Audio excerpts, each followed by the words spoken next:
దేవుని గురించి చెప్పే గ్రంథాలు ఈ ప్రపంచంలో ఎన్నో ఉన్నాయి, కానీ దేవుడే స్వయంగా మాట్లాడుతున్న గ్రంథం మాత్రం ఈ ప్రపంచంలో ఒక్కటే ఉంది.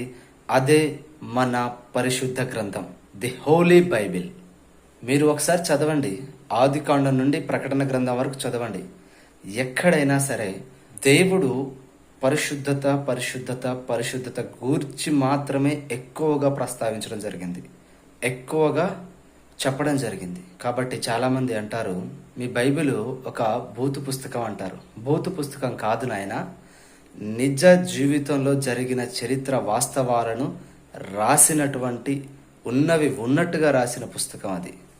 ఇక్కడ మనుషులు చేసిన తప్పులను తప్పుగా, ఒప్పును ఒప్పుగా చూపించిన గ్రంథం ఇది. కాబట్టి ఆలోచించండి, చదవండి, పూర్తిగా చదవండి, అర్థమయ్యేటట్టు చదవండి, 1-2 సార్లు చదవండి. ఖచ్చితంగా దేవుని వాక్యం మీతో మాట్లాడుతుంది.